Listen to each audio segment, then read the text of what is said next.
할렐루야. 모든 영광과 존귀가 우리 주 하나님께 있습니다. 주님의 평안과 안식이 우리 삶 가운데 온전히 충만하게 채워질 것입니다. 예수 그리스도의 이름을 힘입어 말씀을 붙잡고 이 아침 시작하기 원합니다. 10월 3일 화요일 아침 예배 성삼위 하나님께 올려드립니다. 오늘 하나님의 말씀은 민수기 15장 32절부터 41절까지입니다. 민수기 15장 32절부터 41절까지입니다. 이스라엘 자손이 광야에 거류할 때에 안식일에 어떤 사람이 나무하는 것을 발견한지라 그가 그 나무한 자를 발견한 자들이 그를 모세와 아론과 온 회중 앞으로 끌어왔으나 어떻게 처벌할진지 지시하심을 받지 못한 고로 가두었더니 여호와께서 모세에게 이르시되 그 사람을 반드시 죽일지니 온 회중이 진영 밖에서 돌로 그를 칠지니라. 온 회중이 곧 그를 진영 밖으로 끌어내고 돌로 그를 쳐 죽여서 여호와께서 모세에게 명령하신 대로 하니라. 여호와께서 모세에게 말씀하여 이르시되 이스라엘 자손에게 명령하여 대대로 그들의 옷단 귀에 술을 만들고 청색끈을 그 귀의 수에 더하라. 이 술은 너희가 보고 여호와의 모든 계명을 기억하여 준행하고 너희를 방종하게 하는 자신의 마음과 눈의 욕심을 따라 음행하지 않게 하기 위함이라. 그리하여 너희가 내 모든 계명을 기억하고 행하면 너희 하나님 앞에 거룩하리라. 나는 여호와 너희 하나님이라. 나는 너희 하나님이 되려고 너희를 애굽 땅에서 인도해 내었느니라. 나는 여호와 너희의 하나님이니라. 아멘. 하나님의 말씀입니다. 모세와 아론과 온 회중은 안식일에 나무하는 자를 잡아 가두고 하나님의 지시를 기다리죠. 하나님은 그를 진영 밖에 돌로 쳐 죽이라고 명하십니다. 그리고 온 회중이 그 명령에 따르죠. 그리고 하나님은 백성의 옷단 귀에 술을 만들게 하고 청색 끈을 그 귀의 술에 더하게 하십니다.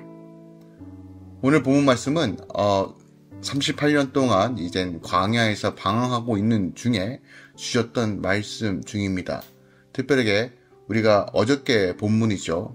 개인이 부지 중에 범죄한 경우 어떻게 속죄할 것인가에 대한 내용과 혹은 일부러 고의적으로 범죄하였을 때 어떻게 하시는지에 대한 내용이 담겨져 있다는 것을 기억하기 원합니다.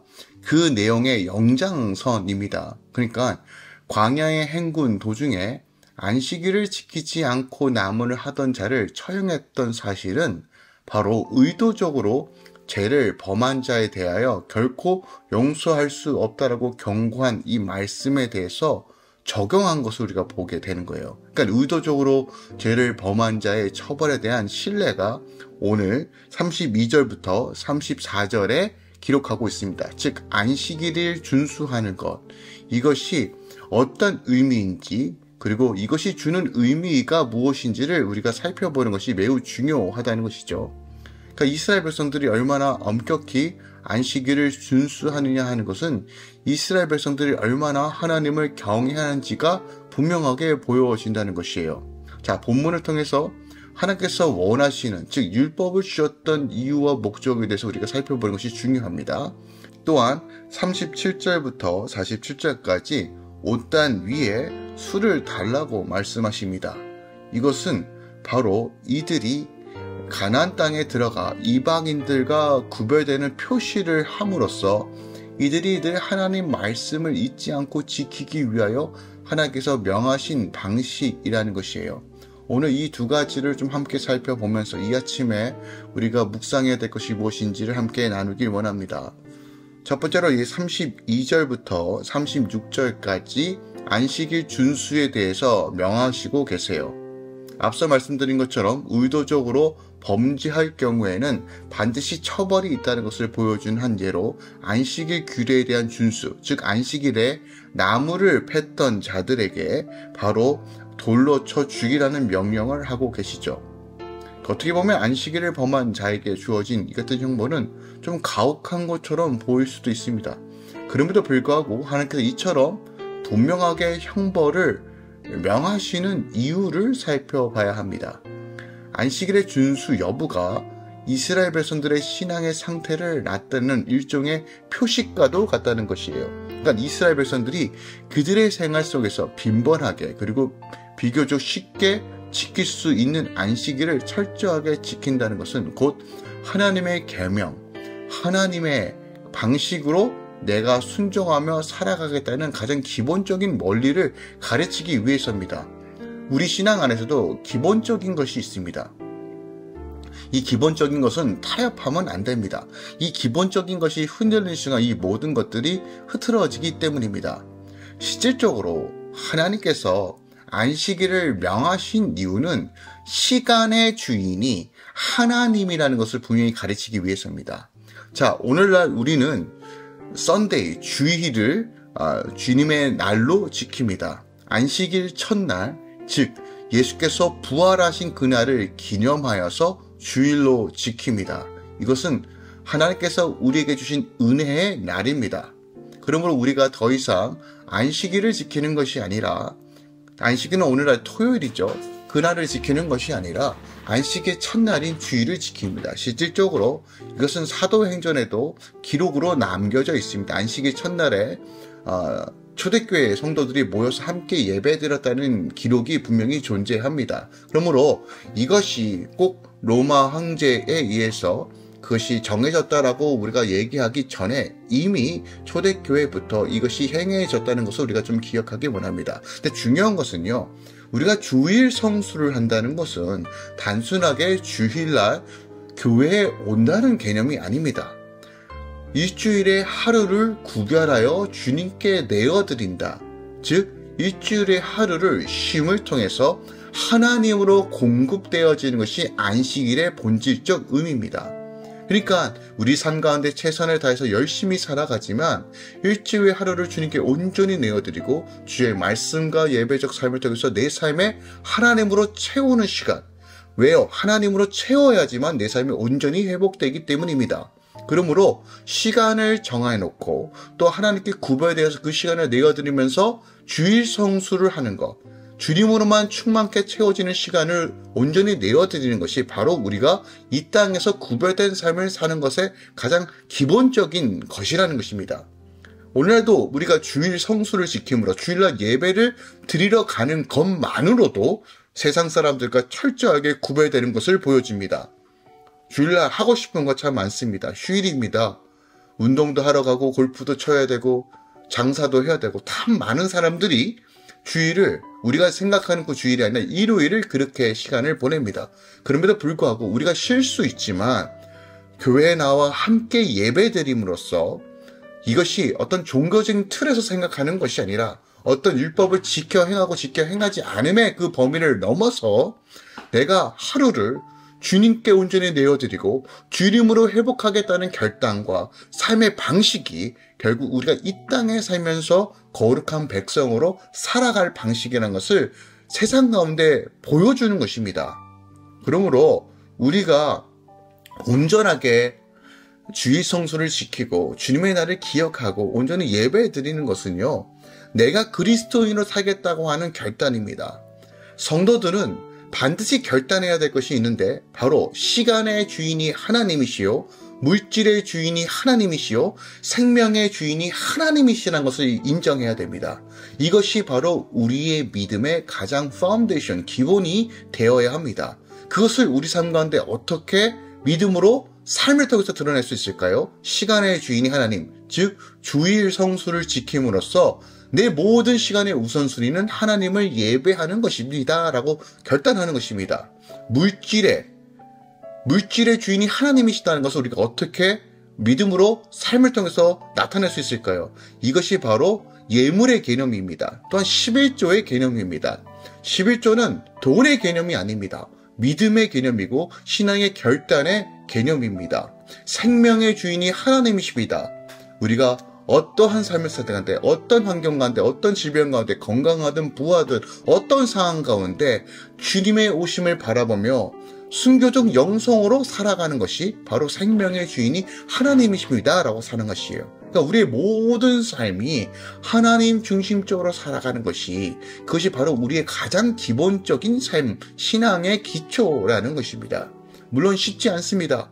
기초를 세워가는 것이 결코 쉽지 않습니다. 하지만 기초는 훈련할수록 우리의 삶을 건강하게 하는 것입니다. 그러므로 율법을 지켜 행하고 행하지 않고의 개념이 아니라 내 삶의 주인이 하나님이신 것을 내가 증명하고 세상 가운데 담대하게 얘기하며 복음을 흘려갈 수 있는 가장 신앙의 기본이 바로 주의를 지키고 또한 주님의 것으로 구별하여 내어드리며 삶의 중심이 하나님 중심으로 살아가는 것이 바로 오늘 본문의 계명을 지키는 의미라는 것이죠. 안식일을 기억하라는 그런 의미 가운데 하나님께서 우리에게 말씀하고 계신다는 것입니다. 또한 우리가 함께 살펴볼 것은 이제 37절 이하의 말씀입니다. 하나님께서 이스라엘 백성들에게 대대로 옷단 위에 술을 만들어 청색끈을 그 귀에 술에 더하라고 말씀하십니다. 왜 이렇게 말씀하셨을까요? 이것은 바로 가나안 땅에 들어가더라도 이방 민족과 구별되는 표시를 하라는 것입니다.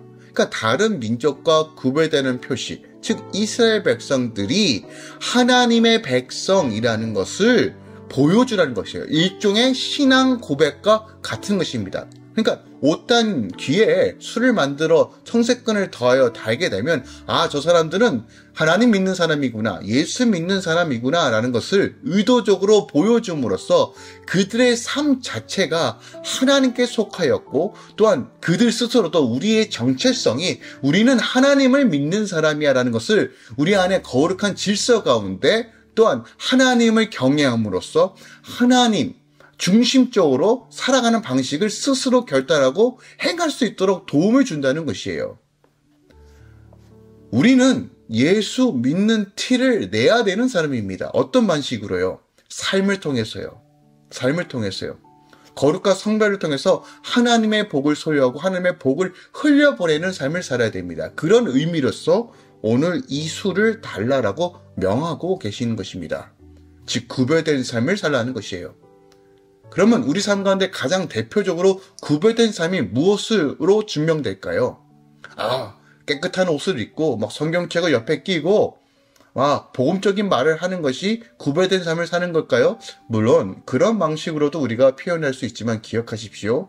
오늘 이 청색 술을 달라는 본질적인, 즉 성도로서의 삶을 살아간다는 건 무엇을 의미하냐? 하나님을 사랑하고 이웃을 사랑하는 이 사랑의 방식으로 살아가라는 거예요. 즉 우리가 우리 삶 가운데 드러내야 될 예수 믿는 삶이 무엇인지를 드러내는 가장 확실한 방법은 바로 사랑으로 대하는 것입니다. 용서하고 사랑하는 것이 바로 우리에게 명령하신 바로 이 술을 다는 것과 같은 개념이라는 것입니다. 세상과 구별되는 방식이 무엇입니까? 사랑하는 것입니다. 내 형제 자매를 사랑하고 내 이웃을 사랑하고 직장의 동료들과 삶의 영역에서 보이지 않는 부분이 있더라도 하나님의 사랑을 흘려보내는 것입니다. 요한일서 4장 20절입니다. 누구든지 하나님을 사랑을 하고 그 형제를 미워하면 이는 거짓말하는 자니 보는 바 그 형제를 사랑치 아니하는 자가 보지 못하는 바 하나님을 사랑할 수 없다라고 말합니다. 결국 우리가 사랑할 때, 우리가 용서할 때, 용납할 때 우리 안에 예수 그리스도를 믿는 삶이 드러나는 것입니다. 그러나 오늘 이 아침에 여러분 삶 가운데 도전을 줍니다. 하나님의 백성으로 살아가는 방식이 무엇인지를 깨닫기 원합니다. 내가 왜 말씀을 지켜 행해야 되는지에 대한 그 동기와 목적을 알길 소망합니다. 여러분 삶 가운데 하나님이 함께 하시고 하나님의 영광이 드러날 것입니다. 오늘도 성령의 능력으로 승리하는 또한 하나님의 샬롬을 누리는 이 아침 되기 오늘 하루가 되시길 예수 그리스도로 축원드립니다. 기도하겠습니다. 사랑하는 주님 감사합니다. 오늘도 주의 말씀을 받습니다. 우리에게 안식일을 지키라고 명하신 이유 또한 오늘 어떻게 보면 좀 처절해 보이는 이 형벌 가운데 무엇을 말씀하고 있는지에 대해서 우리가 분명히 알길 원합니다.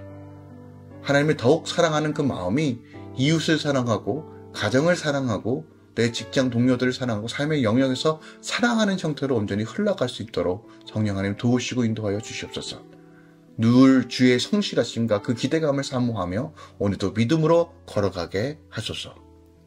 이제는 우리 주 예수 그리스도의 은혜와 우리 하나님 아버지의 놀랍고 지극하신 사랑과 성령 하나님 내지고통 충만 역사하심이 이제부터 영원까지 함께 계시길 축원하노라. 아멘.